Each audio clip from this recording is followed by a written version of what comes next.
Many real estate owners believe that increasing income means buying more properties, but sometimes a smarter move isn't expansion, it's rethinking how one property is used. As housing affordability challenges grow, new ownership strategies are emerging that can strengthen both financial performance and community stability. Could a different rental structure turn a single property into both a stronger income asset and a meaningful community solution? Hey, we're going to answer that question today.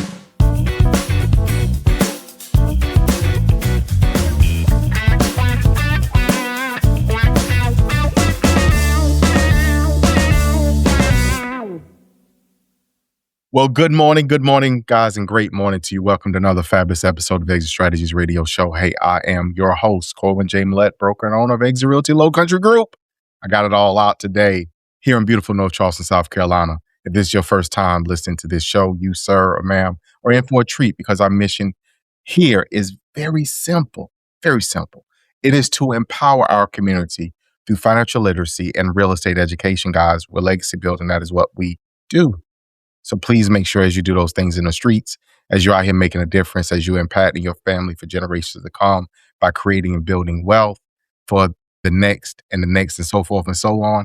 And y'all know what I'm talking about. Please make sure that you put a hashtag on that thing to say that you are legacy building. We love you. Now, look, I want to make sure that I get this out to you here because it's very, very, very important. Okay? Very important. I want to make sure that you all know that we are on the air and you can find us pretty much anywhere.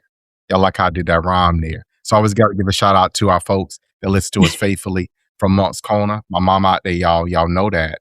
All the way out to Hollywood, what you know, no good. And my people in Marion County and Mullins, Troy family, guys, you guys rock. Love you all. So guys, today I'm super stoked and excited to have with us. And first and foremost, guys, we want to make sure that you all understand, again, what it is that we're trying to do here, which is to set the stage for you all to get to the next level and the next generation. So many real estate owners believe that increasing income means buying more properties, but sometimes a smarter move isn't expansion, it's rethinking how one property is used. As housing affordability challenges grow, new ownership strategies are emerging that can strengthen both financial performance and community stability. Could a different rental structure turn a single property into both a stronger income asset and a meaningful community solution? Hey, we're going to answer that question today because we have an amazing guest. Now, Katrina Robinson is an Air Force veteran, so I want y'all to start right there. Now, for those who salute, I want y'all to salute, but the rest, I want y'all to give a slow clap because she has served our country well, and she is the founder of Roundtable Living, LLC, an organization that is focused on helping property owners use residential real estate more strategically through responsible co-living models. Through our coaching program, Group Home on Autopilot, I love that title, she teaches investors how to increase cash flow by renting individual rooms instead of leasing entire homes to a single tenant, while still maintaining strong operational standards and positive neighborhood impact. Her work centers on blending real estate profitability with social responsibility. Guys, she answers the call, social investing, showing how property owners can build sustainable income while contributing to housing accessibility as well as community well-being. So if y'all would please welcome Katrina E. to the show. Katrina, how are you? What an introduction. I'm great. Thank you. That is amazing. I'm sitting here just listening like, whoa, she did that. Look at, just so you know, I am always available to give an intro. Please reach out. Let me know. I'll be glad to do one for you. I need to have you, everywhere I go, I need to have Corwyn introduce me. So Katrina, look, I've been on this thing, peanut butter and jelly. So look here, I done put the peanut butter down and I put it down thick. So I need you to bring this jelly and make this sandwich sweet and tell these folks what it is that you do. So if you don't mind, let's do that. Sure. So I founded Roundtable Living, which is a real estate company that provides affordable housing to multiple demographics of people. So we provide affordable housing to people who are just escaping homelessness, people who are re-entry, so used to be incarcerated, students, veterans. We provide affordable housing to a lot of different vulnerable populations of people so they can rent a bed in a room, like either a shared room or a private room. So it's like I take one residential house and now I have multiple doors within that one residential house. And it not only benefits me because now I'm making more money on that property. I'm making actually 10 times as much money on that property as I would if I was renting it out as a single family home. So I'm making 10 times as much, but I'm also providing affordable housing to people. Because if you take a room in a house and you charge $850 a month, that's affordable for that person. Or you put 2 beds in that room and say, we're going to charge $600. So now that's $1,200 for me for that one bedroom.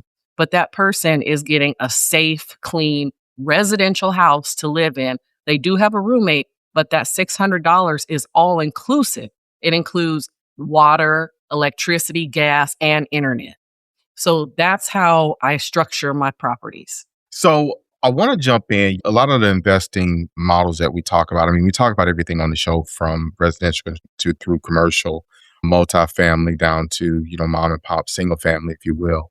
So before investors focus on acquiring more units, many obviously should rethink how their existing properties generate income. So I'm going to ask you this question here, which is, do you have an opinion about this as to why traditional single family tenant rentals may be underperforming or be an underperforming asset? Well, it's not that I don't think it's that it's underperforming. I just think that the traditional rental model, you're happy with. I used to do that. I used to do traditional rentals where I was happy with making $200 a month above and beyond my expenses. So I have a property, let's say I'm renting it out to a family or to a person for $2,000 a month. Let's say my mortgage is $1,800. So I'm pocketing my $200 a month. I'm happy. I have somebody who's paying off my mortgage for me. That's wonderful. Mhm. So I'm happy with that. But once I was introduced to this model, to the independent living model, where I'm not providing any services, because that's the thing. A lot of people think either traditional rental or assisted living. They forget the one in the middle, which is where I am.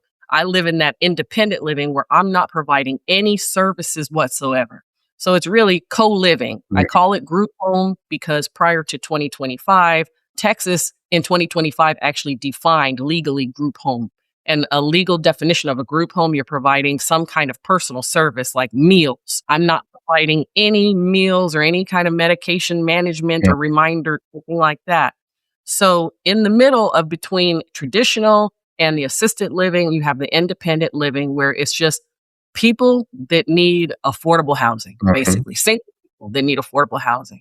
And so a lot of people are just not aware of this model because, like I said, you can make 10 times as much. Let's say I take, and I don't want to do public math, but let's say I take that same house that I was renting out for $2,000 a month. And now I put 2 beds in each of those rooms. So that's 8 beds. Let's say it's a 4-bedroom house. So beds times $600. You're making 10 times as much money when you do it that way. That's awesome. So how do you manage to structure these co-living? What does that look like? How do you manage to do that? Well, as far as like the setup of the property itself. Yes. So I actually packaged up all of my knowledge from my 6 years of running. I have 3 group homes in San Antonio, Texas. And I actually live in Los Angeles, California. So I know a lot of group home owners and operators who live in the same city as their homes and they go over to the house and they're always checking on the house and being over there. And I didn't want that type of life. I wanted to have a part-time real estate gig that would bring me more money. I want to maximize my profits, but minimize the time that I'm spending. I opened these homes in Texas and I documented, I'm prior military. I documented every single thing that I did to open up these homes, and not only open them, but open them and run them from afar. So I have a lot of standard operating procedures in place and different efficiencies in my tech stack and all of that. So I actually packaged it up, and that's what I now teach other people. I coach other people on how to do the same thing.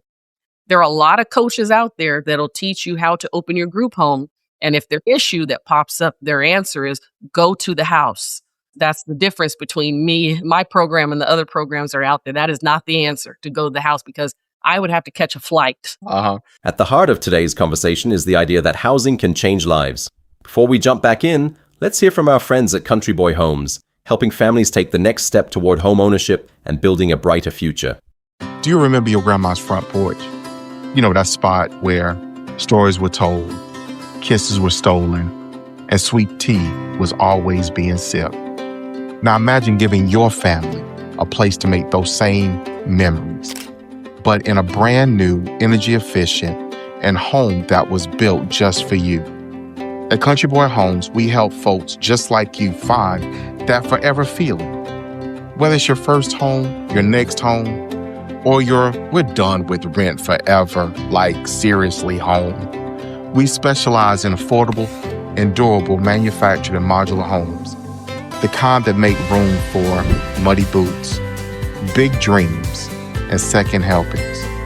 Come see what coming home really feels like. Call 843-574-8979 today. Country Boy Homes, built to last, priced for you. So I definitely want to kind of peel a layer back on that here in a moment, but let's come around and talk about, co-living sponsors, because we talked about on the introduction and initially, all the work that you're doing, Katrina, is you're community centric. You don't want to create value and you want to blend in or fit into the neighborhood, if that makes any sense. So as a response to affordability, let's talk about what does renting room by room do as far as increasing availability of housing in communities? Absolutely. So I reach out to caseworkers and social workers, even local churches, anybody and everybody who's aware of people that need a place to live. Also, homeless shelters. A lot of people think that homeless people don't have income, but actually, a lot of homeless people do have income. They have SSI or SSDI. It's just not enough money for them to get their own place. Mm-hmm. Example, a lot of my residents in my first home receive $943 a month. That's what they get, $943. Now, if you're getting $943, you can't get an apartment that's $900 because you also need to pay for utilities and food.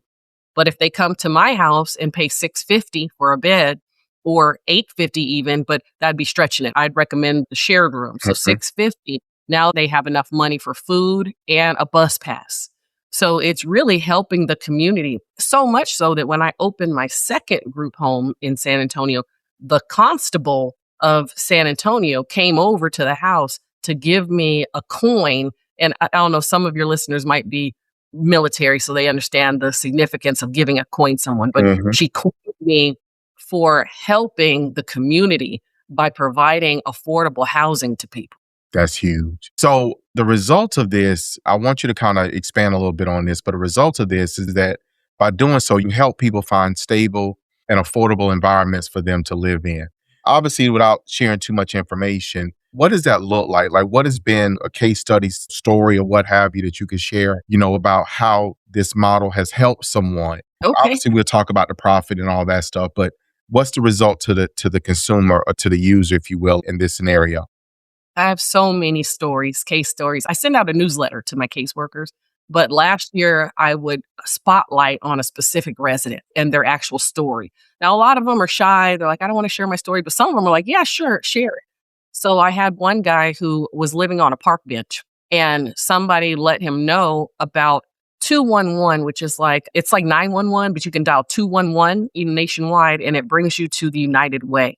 The United Way gives you can call them for anything. If you need help with housing, food, transportation, you can call that number. Anybody can call that number and just ask any kind of question as far as what support is available to them. So he called 211. Somebody told him to call 211. So he did. And 211 told him to call me, to call Roundtable Living to see if we had a place for him. And we did have a place for him within his budget. It was $600. So we gave him a room. It was a shared room, but it was $600. And he was able to get off the street, get himself together, get cleaned up. We'll give everybody a welcome basket, like a toiletry kit.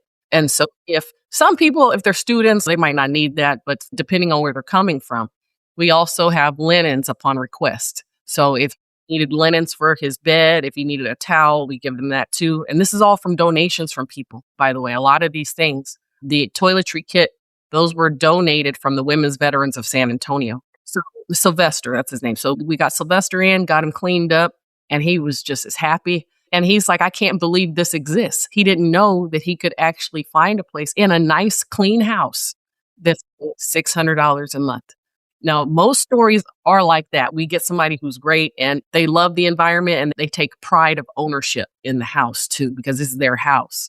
There are, of course, some people ask me about horror stories. There are, of course, a few. There's always a few.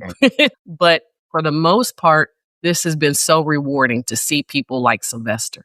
There's a term, and I made mention of it a little earlier, Katrina, social investing, having responsibility. And I picked that term up from a guest some time ago about the responsibility that some investors take on in regards to delivering not only value to the people that they serve, such as your residents, your tenants, but also being responsible to the community that's around your investment to make sure that you are bringing value into the community as a whole. So I want to kind of shift a little bit and get over into the responsibilities related to the operations and the risk management in these types of settings. How do you mentioned SOPs and all these protocols that you built out obviously from experience, but managing multiple occupants professionally has to be challenging. So let's talk about that. Yes. So it definitely is. When I opened my first home, it was just me. I didn't have any help. I did have cameras. So let's go back. You asked about the watching over the house and things. I did have cameras in the interior and exterior of the house. Interior was just in the common areas, of course, not in the bathrooms, not in the bedrooms. But I was so anxious. I was watching those cameras all the time. And I was flying out to Texas every 3 weeks to check on the house. And the people who lived in the house did not know that I wasn't local, that I didn't live in San Antonio. They knew that they saw me every 3 weeks or so. That's when I stopped. So they didn't know I lived all the way in California. So I was very nervous. When I opened my second home, that's when I decided I need help. Just to ease my anxiety, I needed help. So I hired an operations manager. Now, the difference between a regular property management company and an operations manager is that a regular property management company is not going to deal with half of the stuff that we have to deal with the people, with the demographics that we house. But I have an operations manager who will answer the business phone line, text messages, talk to the people, go over to the house every week and check on things and make sure that the home is maintained too. So that's how I really do it from afar is I have help. I have an operations manager. He's kind of like the level of all the other group home operators that I know that they're in my circle. They're kind of like that. They're always over at the house doing things, whereas I'm more on the CEO level and the business owner level. And that's who I like to coach is people who are interested in building a legacy for their family. So they want to be at the CEO level, making sure things get done, but not doing it themselves. Look here. Yes. You almost made me weak over here because I get it. If I could kind of maybe scratch a little bit deeper in that particular setting, because we've seen various models. So I'm going to ask you to kind of speak on this model, if you don't mind, if you have an opinion in regards to it, which is, at times it's kind of a house captain. I think I've heard other terms for it, where that person or single person inside the residence or inside the home has a responsibility over the house. So pros and cons of that, if you have an opinion in regards to that, Katrina. So are you talking about like a house supervisor? Someone who, okay. So when I first started and I didn't have that operations manager, I did name someone as the house supervisor. Mm-hmm. So I gave this person, to me, he seemed the most level-headed and he was most responsible. So I named him the house supervisor, which actually took a lot of the load off of me because small disagreements and things like that in the house, they went to him. So he was kind of like the house dad. And he also she rolled the trash cans to the curb every week. It was like it was his house. He rolled the trash cans to the curb. He made sure everybody was doing their chores. And he was the only one who had my personal number. So everybody else had the business line, which both of them rang on my phone, but everybody had the business line. They could text the business line, and he was the only one who could call me after hours and things like that to let me know that something bad was happening. So yes, I'm a big fan of having, what'd you call him, a captain, house? Something, yeah. Yes, captain, the house supervisor, yes. Now, when I hired my operations manager, I advised him, of course, he's a 1099 independent contractor. So I told him, you are responsible for making sure these things get done. I'm not going to tell you how to do it. I did highly recommend that he continue to have a house supervisor at each house. And those are the people who he pretty much talks to. So he doesn't have to deal with all these people because I have a lot of beds. My first house is 15 beds. My second house is 12 beds. These are big properties. So I recommended that to him. Now, he decided not to do that. He wanted it to have direct contact with everybody because he didn't want someone to feel like they're above everybody else and that the other people would feel like they don't have a say in anything. So he decided to not have the house supervisor. If I was in his position, I probably would still have a house supervisor, but he decided not to. And I can see why he would say that too, because, for example, my first house, I was naive. I didn't know what I was doing. I had one refrigerator and I had 15 beds. After a while, nobody complained. Nobody complained that, hey, we need another refrigerator in here. But it turns out that the house supervisor was monopolizing the whole refrigerator. Everybody else only had a little space, but I didn't know that because nobody would come to me because they went through him. Once I got the operations manager and he said, oh, did you know that so-and-so was taking up the whole refrigerator and everybody else was scared? So we need some more refrigerators and I'm going to assign space to each bed. So that's what I'm doing. Now we have 4 refrigerators there. Oh, wow. Yeah. That many people. Yes, definitely. That was actually kind of a question and concern, like sharing cabinet space, refrigerators and things of that nature. How do you manage that? We label everything. Even the butter dish in the refrigerator has, this is assigned to room 2A. We label everything. That is priceless, but it is also necessary. So I want to kind of change. I think this is probably a good place to let's shift and start talking about the coaching that you offer. You've taken, quote unquote, the knocks of cutting your teeth in the industry, so to speak. And now you're here to try to stop other people from getting punched in the mouth, so to speak. Right. Exactly. Yeah. Exactly. I done got hit in the face a couple of times. So hold on. Let me show you how you can guard your grill. Let's talk about that. You wrote a book and do a training or coaching in this. Let's get into that.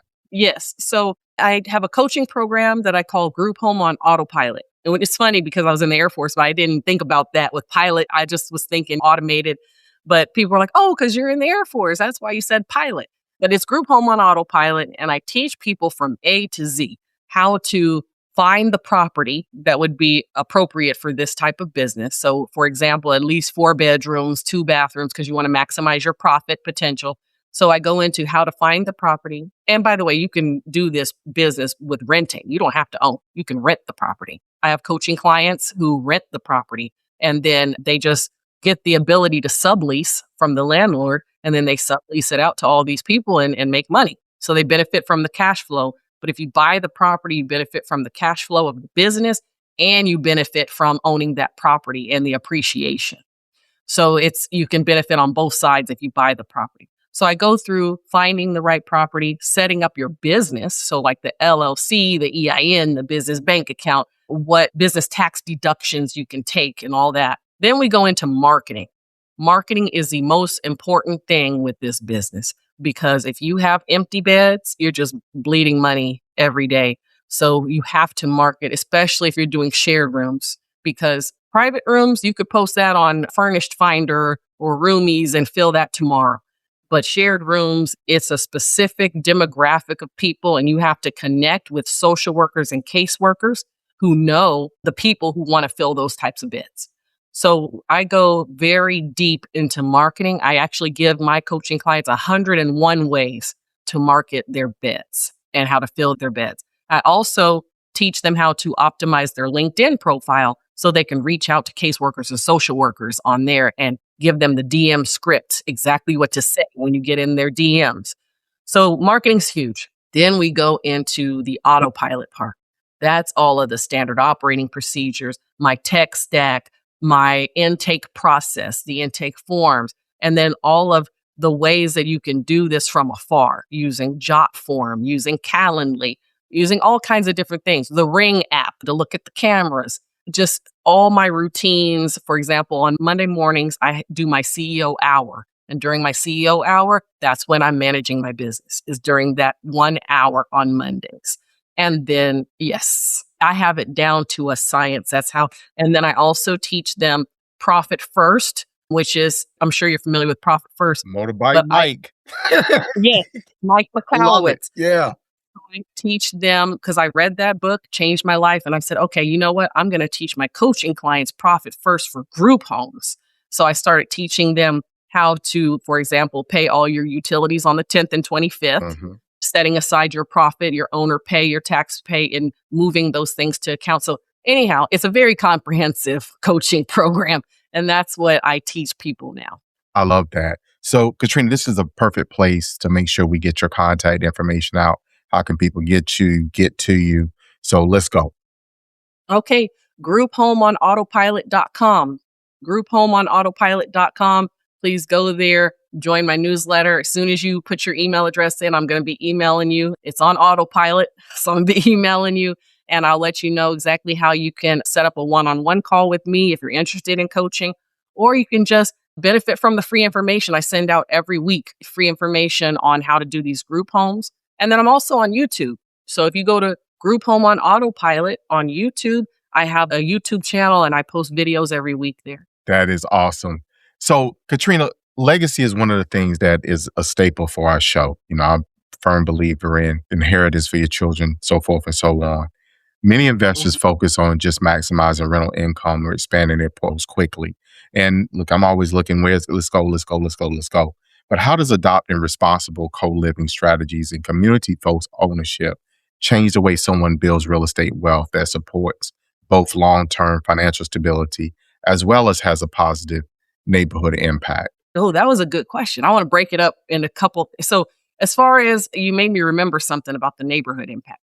So one of the things that I don't want my group homes to be something that the neighborhood looks down on.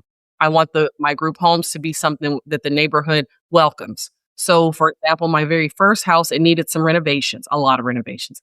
And so we renovated the house, but not only did we renovate the house, we beautified the front of it so much so that it's the best looking house on the block. And so the neighborhood loves my home. And then the other thing is, I don't allow anyone to loiter in front of the house. So no smoking in front of the house, no hanging out in front of the house. You can hang out in the back of the house, because I've got people with mild mental disabilities. I have people who are re-entry from prison, and I don't want people who the rest of the neighbors might deem scary looking to be hanging out in front of the house. So they all hang out in the back of the house. Now, as far as legacy building, when I first started this journey, I was single. I didn't have any kids. And my sister passed away and I got custody of her 2 children. So I automatically became a Monty. So I'm a Monty. They call me Monty. I've got 2 girls. And then throughout this journey, I got married. He has 4. So now we have 6 children. So I've been thinking a lot more about legacy now. I was always into real estate since I first used my VA loan back when I was 21.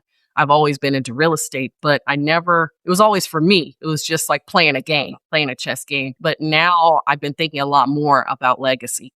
And the thing is, with these group homes, it's as if I'm taking that one property that has the 15 beds. It's like I'm passing down 15 doors. It's passing down one house, because I've documented all of the processes. I can take that and give that to my daughters.